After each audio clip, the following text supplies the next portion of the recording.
First of all, good morning to all of you. Then the previous lecture discussed about the third oxidizing agent, that is iodine. The iodine oxidizing agent here, iodine it gives a 2 electron to formation of 2I minus. Okay, this 2I minus reduce by using sulphate, arsenite आणि thiosulphate हे तीन काय करतात आयोडीनला reduce करतात म्हणजे 2 electron देतात आणि त्याचं काय होतं रिडक्शन होतं 2 इलेक्ट्रॉन तो घेतो आणि त्याचं काय होतं सेल्फ रिडक्शन होतं. Okay, then part B iodometry. Okay, titration in which iodine liberated as a result of a chemical reaction involving oxidation of an iodine ion, usually Ki, by a strong oxidizing agent in a neutral or more usually acid is treated solution is known as iodometry.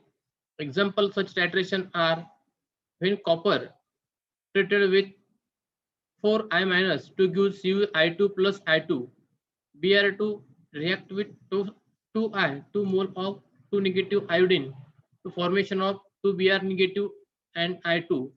Then Cl2 it reduce 2I to give Cl2 plus I2.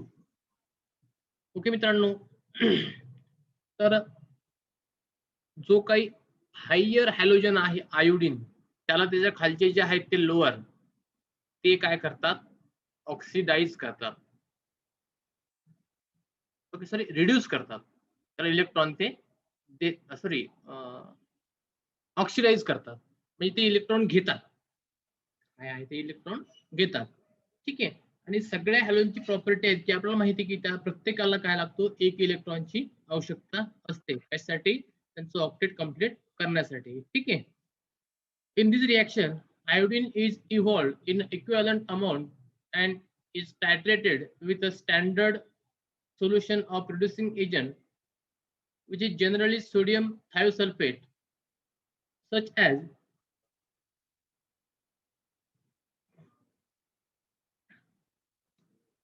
sodium thiosulfate. Starch solution is a used an internal indicator since it gives an intense blue color with the iodine. Okay, तर मित्रांनो आपण ही जी काही वरची reaction बघितली iodometry, iodine 2 electron काय करतो release करतो. कोणाकोणाला कॉपर असेल, ब्रोमीन असेल, नंतर क्लोराईड असेल, यांना काय करतो इलेक्ट्रॉन तो देतो. त्यानंतर यांना रिड्यूस करण्याचं काम अजून कोण करतं तर सोडियम थायोसल्फेट. ओके, Na2S2O3 हे काय फॉर्म्युला काय आहे सोडियम थायोसल्फेट. ठीक आहे, आणि याच्यामध्ये जे काही इंडिकेटर वापरतात ते आहे मित्रांनो starch indicator. Okay, starch indicator मध्ये काय होतं की intense blue colour with iodine, त्याला काय थोडक्यात ब्ल्यू कलर appear होतो.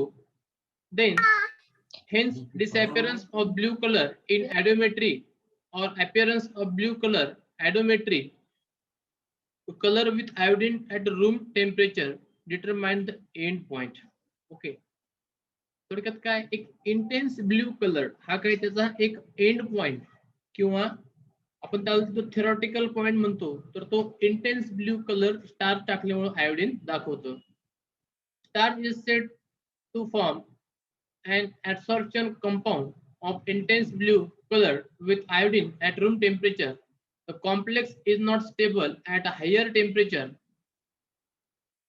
आणि मित्रांनो हे बघा हा जो कॉम्प्लेक्स आहे जो काही आफ्टर टायट्रेशन जो काही कॉम्प्लेक्स तयार होतो तर हा कॉम्प्लेक्स रूम टेम्परेचरलाच काय राहतो स्टेबल राहतो. जर त्याला तुम्ही हीट सप्लाय केली तर तो जे कॉम्प्लेक्स तयार होतो तो काय होतो ब्रेक होतो. ओके,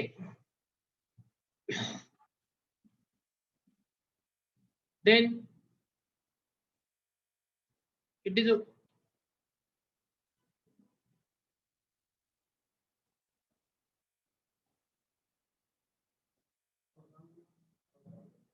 हे झालं आयोडीनच्या बाबतीत टायट्रेशनचं जे काय आहे त्याचं ब्ल्यू कलर सोडियम थायोसल्फेट सोबत त्याला टायट्रेट करतात. आणि त्याचा जो एंड पॉइंट आहे तर ब्ल्यू कलर आपल्याला काय with the help of stars indicator तो आपल्याला पॉइंट काय होतो व्हिज्युअलाइज होतो. ठीक आहे. तर मित्रांनो the most important advantages of iodine as an oxidizing agent, it is accurately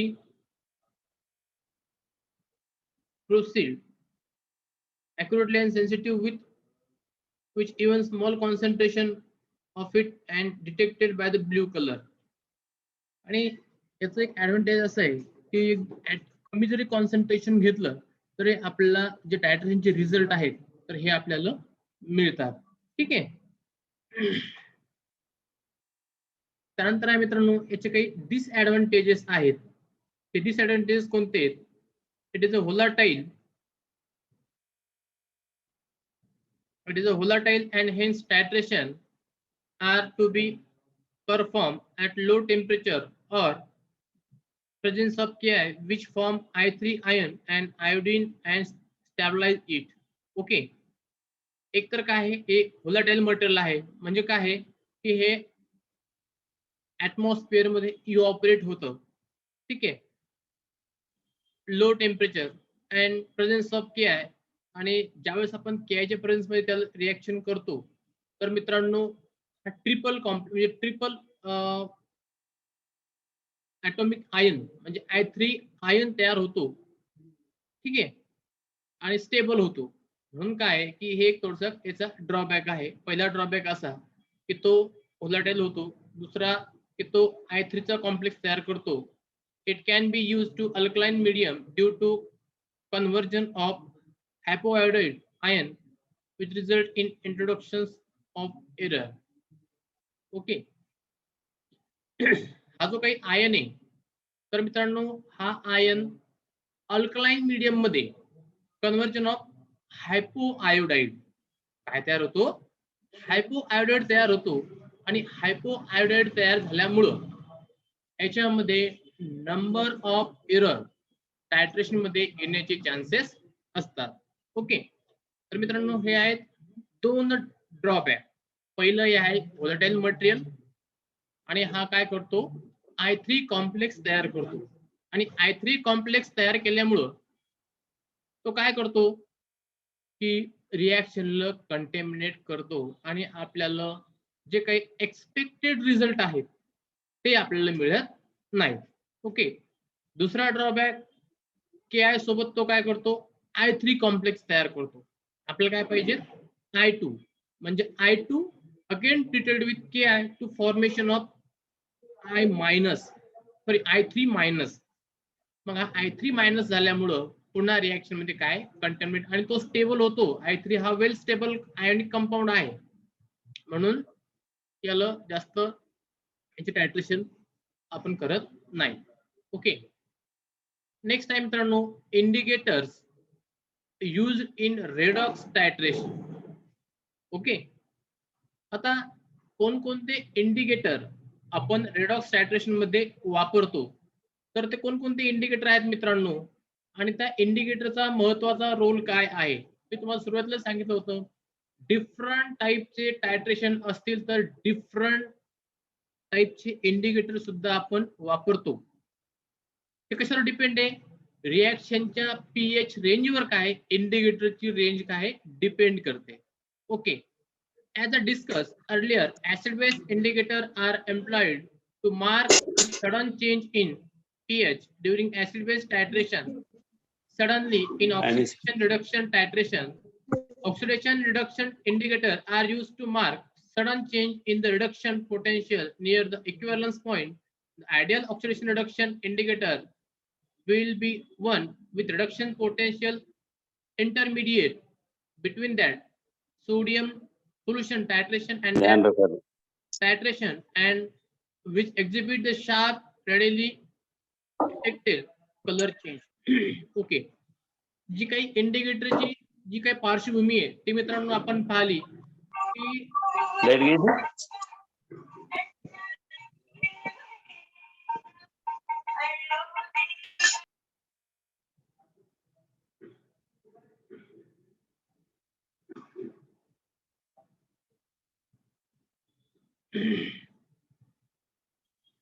तर मित्रांनो जी काही रिएक्टंट जे काही ब्युरेट मध्ये आहे आणि जे कोनिकल फ्लास्क मध्ये आहे, मग आपण यांची रिएक्शन कोणत्या पॉइंटला कंप्लीट झाली हे महत्वाचं डिटेक्शन करण्यासाठी आपल्याला इंडिकेटरची आवश्यकता असते. आणि हे इंडिकेटर आपण वेगवेगळ्या पीएच रेंजनुसार वेगवेगळे इंडिकेटर आपण वापरतो आणि याच वेळेस आपल्याला रिडक्शन पोटेन्शियल किंवा आपल्याला इक्विव्हॅलन्स पॉइंट रिएक्शनचा मिळतो. ठीक आहे, हे आपण इंडिकेटरच्या बाबतीत पाहिलं. तर different type of redox indicator used in different type of titration as given below. Okay, आता कोणत्या टायट्रेशन साठी कोणकोणते इंडिकेटर वापरतात ते आता आपण बघू. In redox titration involve using KMnO4 oxidizing agent. No special indicator is used because KMnO4 self act as indicator. It is known as self indicator. It shows a color change from colorless to pink at the end point. Okay, आपण जो सुरुवातीचा पहिला agent पाहिला oxide redox reducing agent, त्यामध्ये आपण पहिला पाहिला KMnO4. KMnO4 ला कोणतंही स्पेशल इंडिकेटर टाकायची गरज नाही, because KMnO4 is a self act as indicator. Therefore, no required special indicator for KMnO4. It shows a color when from colorless to pink at the end point. Okay, म्हणजे काय, colourless to pink हा काय त्या टायट्रेशनचा एक end point आहे. Okay, then when iodine is used as an oxidizing agent, either iodometry or iodometry, starch is used indicator which shows a color change from blue to colorless. The blue color of indicator blue to formation of complex between starch and iodine. As soon as all indicator is due to formation of complex between starch and iodine. आताच आपण जे शेवटचं काही oxidation reduction important reagent पाहिला तो होता iodine. Iodine मध्ये आयडोमेट्री आणि आयडिओमेट्री या दोन्ही मध्ये सुद्धा एकच इंडिकेटर वापरतात, ते आहे स्टार्च इंडिकेटर. आणि स्टार्च इंडिकेटर ज्यावेळेस आयोडीन सोबत कंबाईन होतं त्यावेळेस कॉम्प्लेक्स फॉर्म करतो, त्यावेळेस मित्रांनो आपल्याला ब्ल्यू कलर अपियर होतो. आणि ब्ल्यू कलर अपियर झाला तर समजून घ्यायचं मित्रांनो आपलं टायट्रेशन किंवा इक्विव्हॅलन्स पॉइंट आला. ठीक आहे, तर हे होतं मित्रांनो इंडिकेटर. ठीक आहे, कोणतं इंडिकेटर, स्टार्च इंडिकेटर. कशामध्ये वापरतात, आयोडीन, आयडोमेट्री आणि आयडिओमेट्री या रेडॉक्स रिएक्शन मध्ये स्टार्च हे इंडिकेटर वापरतात. मित्रांनो आपलं एमसीक्यू मध्ये येऊ शकतं, स्टार्च इंडिकेटर कोणत्या टायट्रेशन मध्ये वापरतात, तर आयडोमेट्री मध्ये स्टार्च हा इंडिकेटर वापरतात. Okay, in the titration involve use of disappear of solution become a colorless to white. In the titration involve use to potassium dichromate K2Cr2O7 as an oxidizing agent, and a variety of indicator can be used. This indicator of two type, external indicator and internal indicator. जो काही आपण दुसरा जो काही इंडिकेटरचा type बघितला होता, sorry दुसरा जे काही आपण रेडॉक्स टायट्रेशन कंपाऊंड बघितला होता तो होता मित्रांनो K2Cr2O7. आणि K2Cr2O7 मध्ये दोन प्रकारचे इंडिकेटर आपण वापरू शकतो. पहिला आहे एक्सटर्नल इंडिकेटर. ओके, त्यानंतर तिसरं जे आहे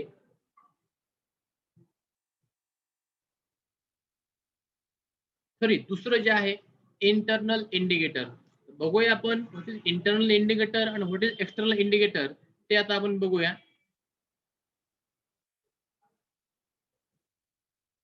Indicator used in redox titration. As discussed earlier, acid-base indicators are employed to mark sudden change in pH during acid-base titration. Similarly, in oxidation reduction titration, oxidation reduction indicators are used to mark sudden change in reduction potential near to equivalence point. The ideal oxidation reduction indicator, it will be from oxidation potential intermediate between that solution titrated that the titration and which exhibit a sharp detected color change. Okay, हा हे आपण slide बघितली, आपण पुढचे बघू. हा external indicator, त्यालाच म्हणतो आपण स्पॉट टेस्ट इंडिकेटर. आता एक्सटर्नल इंडिकेटर म्हणजे काय? The external indicator were employed when no internal indicator is available. आता हे कधी वापरायचं की ज्यावेळेस इंटरनल इंडिकेटर आपल्याकडे अवेलेबल नाही, त्याच वेळेस आपण काय करायचं, एक्सटर्नल इंडिकेटर वापरायचं. ठीक आहे. Here the indicator cannot be added to solution to be titrated, but its place is governed of white glance grow tile spot test place. As the equivalence point is approached, a small portion of reaction mixture is be transferred from the titration flask and reagent on the gross tile with the help of glass tube. Okay. जे झुळजे मुलं आहेत त्यांनी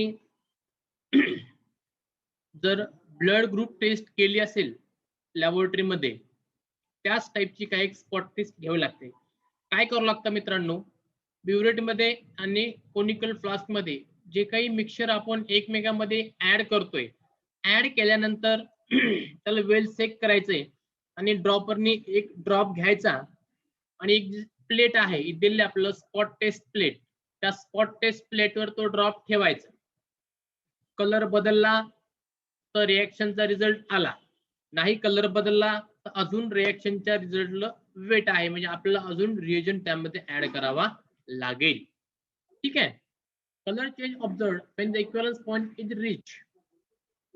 तर मित्रांनो मग तुम्ही म्हणसाल की आपण सुरुवात 2-3 ड्रॉप टाकले परत तेच घ्यायची का? नाही. तर मित्रांनो हे रिडिंग आपल्याला 7-8 वेळेस करावं लागेल, पण नियर अबाउट आता आपल्याला माहिती एखादी रिएक्शन आहे, समजा strong acid versus strong base, तर आपल्याला माहिती 6.5 ते 7.5 दरम्यान याचा काही इक्विव्हॅलन्स पॉइंट असणार आहे. तर मित्रांनो त्या पॉइंटच्या जवळपास गेल्यानंतर आपण काय करायला, स्पॉट टेस्टला सुरुवात करायची.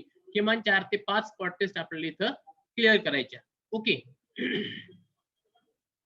मग त्याच्यामध्ये काय, in the titration iron with dichromate potassium ferrocyanide use in external indicator. आता एक्सटर्नल इंडिकेटर कोणते कोणते आहेत? तर मित्रांनो पहिला आहे आयर्न मेटल, नेक्स्ट आहे dichromate, potassium ferrocyanide is use as external indicator. त्या रिएक्शनच्या टाईप नुसार हे 3 प्रकारचे इंडिकेटर वापरतात. As long as ferrous ion are present in titration mixture, the indicator will turn blue on the transfer of titration mixture. Okay. याचा end point काय आहे? colorless to blue colored appear. Okay. The appearance of blue color is due to formation of ferrocyanide complex as shown in below. Okay. एक reaction mixture घेतले, त्या reaction mixture मध्ये आता reaction जवळपास equivalence पॉइंटच्या near about आली, मग त्यावेळेस काय करायचं की जे स्पॉट टेस्ट प्लेट आहे, या स्पॉट टेस्ट प्लेटवर आधीच काय ठेवलेलं असतं, पोटॅशियम फेरोसायनाइड, सॉरी कोणतं cyanide, formation of ferrocyanide FeCN6 taken thrice, हे सायनाइड त्याच्यावरती ठेवलेलं असतं फेरोसायनाइड. आणि मग रिएक्शन मिक्सचर जे कंबाईन झालेलं आहे त्याचा एक ड्रॉप घ्यायचा आणि त्यावरती वेल स्प्रे करायचा. आणि स्प्रे केल्यानंतर जर कलरलेस टू ब्ल्यू, तुम्ही फर्स्ट टाइम ज्यावेळेस घेसाल त्यावेळेस तो ब्ल्यू कलरलेस असेल, हळूहळू त्याला जर तुम्ही त्यावर त्या प्लेटवर पसरवलं तर तुम्हाला हळूहळू ब्ल्यू कलर अपिअर होईल. जर इक्विव्हॅलन्स पॉइंट असेल तर इक्विव्हॅलंट पॉइंट नाही, तो लवकर ब्ल्यू येणार नाही, पुन्हा आपल्याला रिएक्शन मिक्सचर मध्ये ऍडिशन करावं लागेल. तर शेवटी तुम्हाला एक ब्ल्यू कलरचा काय मिळतो मित्रांनो, FeCN6 taken twice blue complex आपल्याला मिळतो. ओके.